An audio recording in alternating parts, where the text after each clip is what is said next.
সামনে বলতেছে, মোহাম্মদ বিন আব্দুল্লাহ রে তুমি দেখতে থাকো আমি কি করি। এই বলে ওই কঙ্কালের উপরে এমন ভাবে আঘাত করা শুরু করে দিল, এই কঙ্কালটাকে চূর্ণ বিচূর্ণ করে দিতে শুরু করলো, একেবারে পিষে ফেলা শুরু করলো, গুঁড়া গুঁড়া করা শুরু করে ফেললো। এমনকি এইভাবে গুঁড়াগুলো হাতের মুষ্টির মধ্যে নিয়ে ফু দিয়ে উড়ায়া দিল, বালুর সাথে মিশায়া দিল। এইভাবে করে সম্পূর্ণ ওই মানব দেহের কঙ্কালটাকে চূর্ণ বিচূর্ণ করে মরুভূমির বালুর সাথে মিশায়া দিয়া বলতেছে, মোহাম্মদ বিন আব্দুল্লাহ রে তুমি তো দেখলে আমি কি করলাম। এই একটা কঙ্কাল কি আমি পিষে ফেললাম এবং তার সমস্ত গুণাগুলো বালুর সাথে মিশিয়ে দিলাম।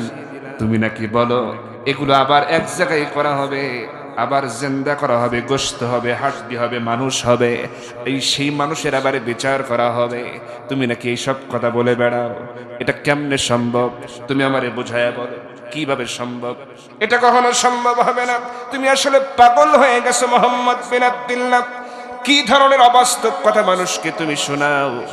এবার নবীজি তার কথা শুনে বুঝতে পেরেছেন আসিফ ইবনে ওয়াইলের কপালে হেদায়েত নাই।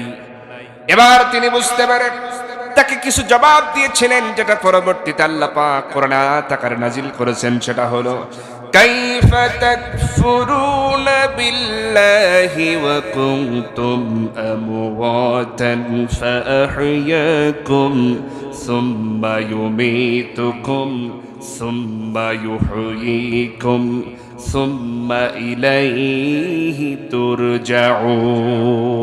আল্লাহু আকবার। আল্লাহ রাব্বুল আলামিন বলছেন, বান্দারে তুমি কেমন করে তোমার রবকে অস্বীকার করো, অথচ তুমি ছিলে মৃত, তোমার কোনো অস্তিত্ব ছিল না, তোমার কোনো খবর ছিল না। আমার ভাইরা বলেন তো, এক সময় কি আমাদের কোনো অস্তিত্ব ছিল, কোনো খবর ছিল? আচ্ছা, 100 বছর আগেও কি আমাদের কোনো খবর ছিল নাকি? এখানে 100 বছর বয়সের কে আছেন? একটু হাতটা তোলেন তো দেখি একটু। 100 বছর বয়সের কেউ আছেন নাকি? এতগুলো লোকের মধ্যে কেউ নাই? মুরব্বীদের মধ্যে কেউ নাই 100 বছর বয়সের? কি আশ্চর্য কথা!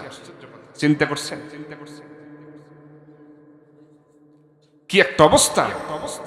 এই কিছুদিন আগেও 100 বছর বয়সের মানুষ খুঁজে পাওয়া যেত, এবং এমনকি 120-25 বছরের মানুষ, বয়সের মানুষ আমিও নিজেও দেখেছি এলাকায়, আমার নিজের এলাকায়, কিন্তু এখন আর খুঁজে পাওয়া যায় না। এখন 100 বছর তো দূরের কথা, আমার তো মনে হয় যে কিছুদিন পর 80-90 বছর বয়সের লোক খুঁজে পাওয়া কঠিন হয়ে যাবে। কথা বলেন ঠিক কিনা?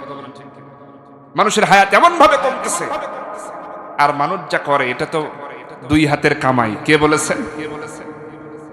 জলস্থলে যা হয়, জাহারাল ফাসাদু বিল বাররি ওয়াল বাহরি বিমা কাসাবাত আইদিন নাস, এটা তো আল্লাহ পাকের ঘোষণা যে জলস্থলে বালা মুসিবত যা কিছু দেখো এটা মানুষের 2 হাতের কামাই। কারণ মানুষ দেখছেন সবকিছু তাড়াতাড়ি চায়, ধৈর্য নাই। আচ্ছা, এই গাছটার নাম কি? এই যে আম গাছ। ছোটবেলা থেকে বড় হয়েছি, এরকম বড় গাছ, তারপরে কত সময়, কত বছরে আম ধরছে, কত বছরে ধরে নাই। যখন আম ধরছে জ্যৈষ্ঠ মাসে আম খেয়েছি, মানুষের ধৈর্য আর সহ্য হলো না। কবে কয়েক বছর বয়স হবে আম গাছের, এত ধৈর্য আছে নাকি? তাড়াতাড়ি আগে ব্যবস্থা কর, তাড়াতাড়ি কেমনে আম খাওয়া যায় এই বুদ্ধি পাই। কি করলো? তখন কলম আছে না, বুঝুন তো, মানে এখন বাজারে গেলে আমের চারা, আমের গাছে মানে আম ধরে আছে, ফল সহ চারা নিয়ে মানুষ লাগায়। কথা বলেন ঠিক? কবে বছরের পর বছর যাবে এই ধৈর্য আর মানুষের। শুধু তাই নয়, দেশি মুরগি যখন খেতাম 6 মাস 8 মাস 1 বছর বয়স না হলে তো খাওয়া যেত, বয়স হওয়া লাগতো।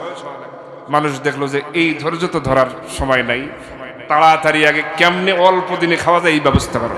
এই জন্য কি করলো, সবাই বলা শুরু করলো, লাগায় দাও পোল্ট্রি। পোল্ট্রি আছে না কেন?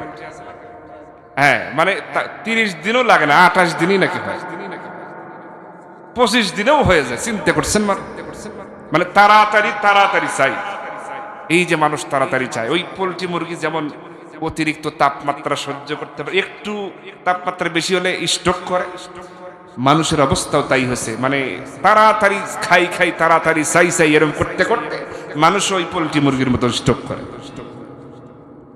মরতেছে মানুষ। তাহলে কেমন করে 100 বছর বয়সের মানুষ আপনি খুঁজে পাবেন? চিন্তা করে দেখেন। মৃত্যুবরণ করার সাথে সাথে আমরা কোথায় যাব বলেন তো? কবরে। কবরের জিন্দেগি আছে না নাই?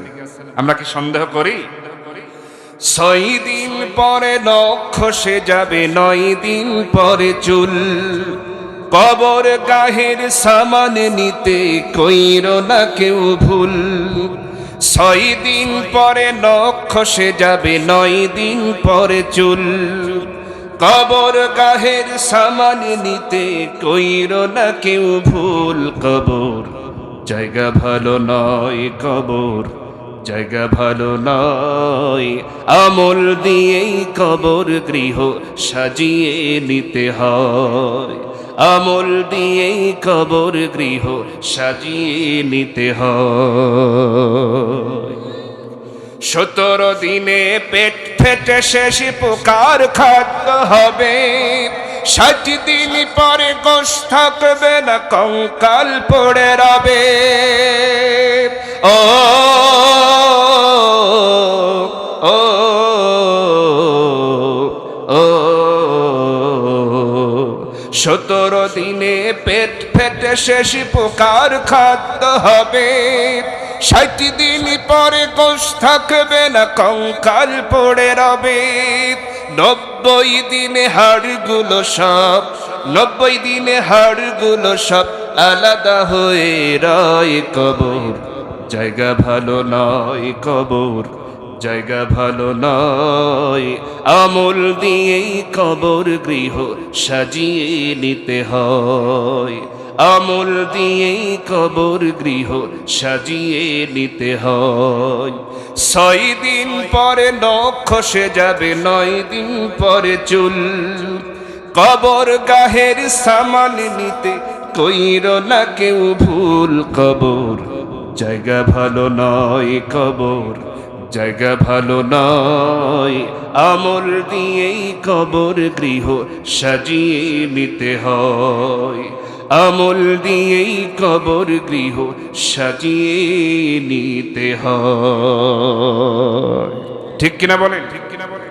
তাহলে ওই কবরে যেতে হবে। এরপরে হাসর আছে, মিজান আছে, সিরাত আছে, জান্নাত জাহান্নাম, এগুলোর প্রতি আমাদের ঈমান আছে না নাই? কোনো সন্দেহ করব? আমার বন্ধুগণ, খেয়াল করুন, আল্লাহ রাব্বুল আলামিন পরকাল সম্পর্কিত যত আয়াত দিয়েছেন এর দ্বারা বোঝা গেল আমরা সব ঈমান এনেছি, কোনো সন্দেহ নাই। এবার আসেন, এর ভিতরে যত বিধান আছে এর মধ্যে 2-1টা বিধানের কথা বলবো। যেমন আল্লাহ পাক দণ্ডাদেশ সম্পর্কে ফৌজদারি কিছু বিধান দিয়েছেন। যেমন চোর চুরি করলে, বন্ধুগণ আমাদের দেশে মনে হয় চুরি হয় না, যুবক ভাইরা মন খারাপ করেন, এটা ওই আম চুরি, ডাব চুরি, কলা চুরি, লিচু চুরি, এসব চুরি না, এটা বড় চুরি।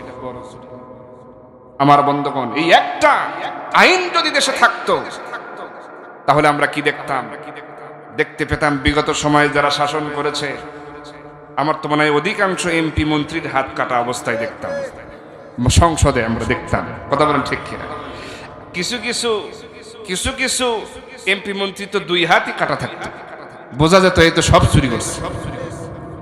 1 টাকা 2 টাকা না, হাজার হাজার কোটি টাকা। একটা মানুষের চলতে কত টাকা লাগে? হাজার হাজার কোটি টাকা। তাও দেশে না, দেশের বাইরে।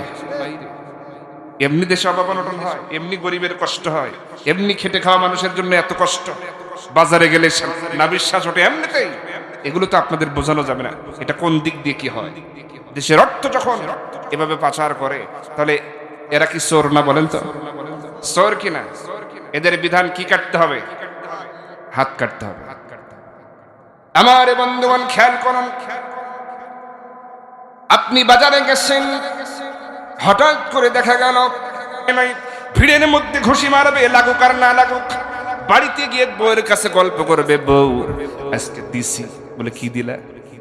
বলিস না, এমন ঘুষি মারছি 12টা বাজায়। এত বড় সাহস তোমার, বুঝলাম না, ঘটনাটা খুলে বলো। আরে চোর ধরা পড়ছে, এমন মার দিছি। তাই নাকি? তুমি তো একটা টিকটিকি মারতেই সাহস পাও না, যে ভয় করো তুমি। আর এই উপর আরে না, 15-20 জন ধরছিল, আমি ফাঁক একটা দিয়ে আসছি। ও তাই, এই বাহাদুরি তোমার, এই সাহস দেখাচ্ছ তুমি? তাই তো বলি, চিন্তা করে। তাহলে 1000 টাকা চুরি করার কারণে, ধরা পড়ার কারণে তার চোরের অবস্থা যদি কাহিল হয়ে যায়, সবাই মিলে যদি যা ইচ্ছা তাই করে, তাহলে হাজার হাজার কোটি টাকা যারা বিদেশে পাচার করে তাদের মনে হয় যে আদর আপ্যায়নের দরকার নাই। কথা বলেন, আছে না নাই? তাদের তো সাথে একটা দাঁত থাকার কথা। আল্লাহর বিচার হলো চুরি করলে হাত কেটে দাও। এখানে কোনো স্বজনপ্রীতি চলবে না। আমার বন্ধুগণ, বিগত সময় এরকম চুরি চামারি করার কারণেই তো দেশের এই অবস্থা। শুধু তাই নয়, চুরি করেছে তা করুক, কিন্তু নিরপরাধ মানুষের উপরে যখন জুলুম অবিচার শুরু করে দিল, কোরআনের বিধান আছে তোমরা ন্যায় বিচার করো, আদল করো। এই অন্যায় অবিচার যখন জুলুম তারা কায়েম করে ফেললো, আল্লাহ পাক আর সহ্য করলেন না। আল্লাহ রাব্বুল আলামিন যুবকদের মাধ্যমে, যাদের হাতে খাতা কলম, ইউনিভার্সিটি স্কুল কলেজের ছাত্র, যাদের হাতে অস্ত্র নাই, কলম খাতা, এদের মাধ্যম দিয়ে ওই অস্ত্রধারী জালেমদেরকে এই জমিন থেকে বিদায় করে দিলেন। কথা বলে ঠিক কিনা? আমার ভাইরা, তারা মনে করেছিল, মানে ভেবেই নিয়েছিল সব জায়গায় তো আমাদের লোক, অস্ত্র গোলা বারুদ সব আমাদের, যতদিন ইচ্ছা থাকতে পারবো, কেউ আমাদের নামাতে পারবে না। এটা অহংকার। ওয়াস্তাকবারু আনহা, মানে অহংকার করে ফেললো শয়তানের মতো। আল্লাহ পাক, তিনি তো ধৈর্যশীল। আল্লাহ পাক ধৈর্য ধরতে ধরতে ধরতে মানে সুতা ঢিল দিছেন। যখন দেখলেন যে না, এরা অনেক অন্যায় অপরাধ করতেছে, কিন্তু মাত্রাটা বেড়ে গেছে, সিদ্ধান্ত নিলেন যে একটা পরিবর্তন দরকার। তখন কি করলেন? কিভাবে পরিবর্তন ঘটলো? এই সমস্ত অত্যাচারীদের মনের ভিতরে দিলেন ভয়, আর এই সমস্ত স্কুল পড়ুয়া খাতা কলম যাদের হাতে, এই সমস্ত যুবকদের অন্তরের ভিতরে, কলিজার ভিতরে দিলেন ঈমানী সাহস। কথা বলে ঠিক কিনা? এই কারণে তাদের বিদায় নিতে তারা বাধ্য হলো। ফেরাউন নমরুদের ইতিহাস তাদের জানা আছে, জানার পরেও তারা শিক্ষা গ্রহণ করে নাই বলেই আল্লাহ পাক তাদেরকে এমন অবস্থা করলেন যে পালিয়ে যেতেই হলো। কথা বলেন ঠিক কিনা? দুষ্ট পোলাপান রে, পালায়া গেলাম তোদের কারণে। কথা বলেন ঠিক কিনা? দুষ্ট পোলাপান রে, পালায়া গেলাম তোদের কারণে। প্রশাসনের হাত পা ধরি, দিনের ভোট রাতে করি, প্রশাসনকে জিম্মি করি, দিনের ভোট রাতে করি। তবু ক্ষমতার চেয়ার, তবু ক্ষমতার মসনদ রাখতে পারলাম না রে। পালায়া গেলাম, সবাই বলেন, পালায়া গেলাম তোদের কারণে। দুষ্ট পোলাপান রে, পালায়া গেলাম। সোনা দানা টাকা কড়ি, ডজন খানিক ব্রিফ কেস ভরি।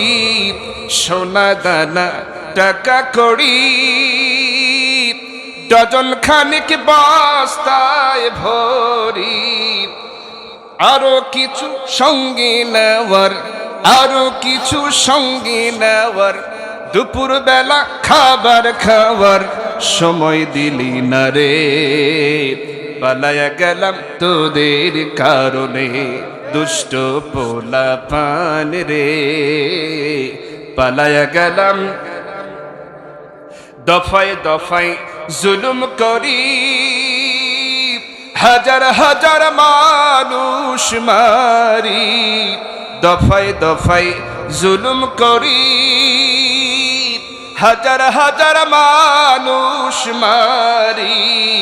ভিনদেশেতে করলাম পাড়ি, গলায় এখন ফাঁসির দড়ি। সইতে পারি না রে, পালায়া আসি তোদের কারণে, দুষ্ট পোলাপান রে পালায়া আসি তোদের কারণে। কথা বলা ঠিক কিনা? আমার ভাইরা অনেকে হয়তো কষ্ট পাচ্ছেন, মন খারাপ করছেন, কিন্তু তারা যা করেছে এটা যদি আপনার সাথে করতো, আপনার ছেলের সাথে করতো, আপনার ভাইয়ের সাথে করতো, তাহলে বুঝতেন যে তারা কতটা জঘন্যতম অত্যাচার অনাচার করেছে।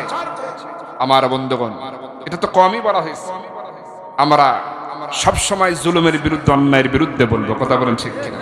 সে যদি আমার বাবাও হয়, সে যদি আমার ভাই হয়, আমার আত্মীয় হয়, আমরা সম্পর্ক দেখব না, অন্যায় করলেই আমরা তার বিরুদ্ধে দাঁড়িয়ে যাব। কথা বলেন ঠিক কিনা? আমার বন্ধুগণ খেয়াল করুন, তাহলে চোর চুরি করলে হাত কেটে দাও বিধানকার, আবার মদ পান করলে 80 বেত্রাঘাত লাগাও, এটা কার বিধান? আমার বন্ধুগণ, শাসন চলছে হযরত ওমর ফারুক রাদিয়াল্লাহু তাআলা আনহু।